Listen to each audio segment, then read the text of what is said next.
இன்னைக்கு நாள் 30ல ஒரு கேவை போய் சுத்தி பார்க்கலாம்னு ஒரு பிளான் இருந்தது. காலையில 8 மணிக்கெல்லாம் ரூமை விட்டு வெளியே இருக்கணும் அப்படின்னு 6:30க்கு அங்கிள் அலாரம் வச்சாரு. அந்த அலாரம் ஆஃப் பண்ணிட்டு போனை நெஞ்சு மேல போட்டு ஏசப்பான்னு சொல்லிட்டு மறுபடியும் பத்துட்டாரு. ஆனா அந்த அலாரமால பாதிக்கப்பட்டது லோக்கி தான். அங்கிள் அவள் தான் பூட்ட கேஸ் ஏந்திரிக்கிறதுக்கு மத்தியானம் மேல ஆயிரும் போல இருக்கு, எல்லாம் ஒன்னும் போக முடியாதுன்னு சொல்லிட்டு சரி நம்மளாவது இருக்கிற இடத்த சுத்தி பார்க்கலாம்னு கிளம்பினேன். ஒரு கீ தோசை ஒன்று அடிச்சுட்டு மஜாவா சுகர் இல்லாத டீ ஒன்று குடிச்சிட்டு நம்மளுக்கு பிடிச்சது ஷாப்பிங் தான் அதையே பண்ணிப்போன்னு சொல்லிட்டு ஒரு மாலை போய் தேடி கண்டுபிடிச்சு ஒரு பேண்ட் ஒன்று போயிட்டு எடுத்தேன். அங்கிள் லைவுக்கு வந்துட்டார் போல இருக்கு. ரெடி ஆயிட்டா வா வா சீக்கிரம் நம்ம கேவுக்கு போயிட்டு வந்துடலாம்னு சொன்னபடி நாங்க இருந்தது கர்னூல்னு ஒரு ஊரு. அங்க இருந்து கேவ் இருக்கிற இடத்துக்கு போறதுக்கு 4 மணி நேரம் ஆகும். நைட் 9 மணிக்கு சென்னைக்கு ட்ரெயின் இருக்கு. ஆனா நாங்க கேவை பாக்குறதுக்கு மத்தியானம் 11 மணிக்கு கிளம்புறோம். அதாவது அவரோட டைமிங். லஞ்சுக்கு சாப்பிடவே டைம் இல்லாத காரணத்தினால ஃபுல்லா ஃப்ரூட்ஸா இறக்கிட்டோம். போற வழியில பஸ் பிரேக் டவுன். தற்கொலை பையன் இதுல அலாரம் வேற ஒரு கேடு. திருட்டு பார்வை பாக்குறான் பாரு, பண்றதெல்லாம் பண்ணிட்டு சமோசா திங்கிறான் பாரு.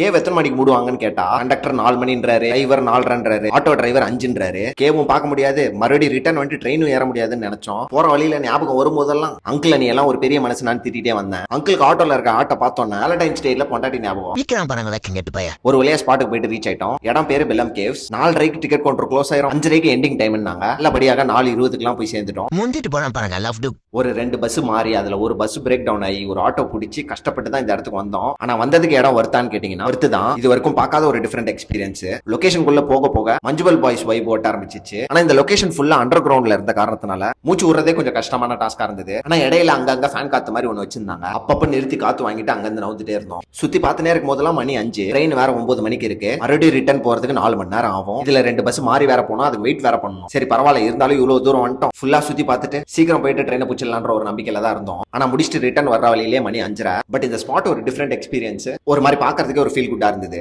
முடிச்சுட்டு வெளியே வந்த அப்புறம் பஸ்ஸே வரல. பட் அங்கிள் யதார்த்தமா கை போட இந்த வண்டி டிரைவர் யதார்த்தமா கடைக்காக நிறுத்த நாங்க போயிட்டு லிஃப்ட் கிடைக்குமான்னு கேட்கும்போது நானும் அந்த வழியா தான் போறேன் வாங்கன்னு. அப்படி இந்த மனுஷன் தான் அது. ரொம்ப ரொம்ப நன்றி. இறங்கி அடுத்த பஸ் வெயிட்டிங்க்கு சரியான தலைவலி. சரின்ட்டு ஒரு டீ அடிச்சுட்டு டைமிங் மிஸ் ஆயிடுச்சு, ட்ரெயின் பிடிக்க முடியாதுன்னு தெரிஞ்சிச்சு. டிக்கெட் காசு ஸ்வாஹா. சரின்ட்டு பஸ் பிடிச்சிட்டு அண்ட் பி ஹைதராபாத்னு ஒரு பிளான். சரியான பசியில டின்னர் முடிச்சுட்டு என்ன கதான்றத நாளைக்கு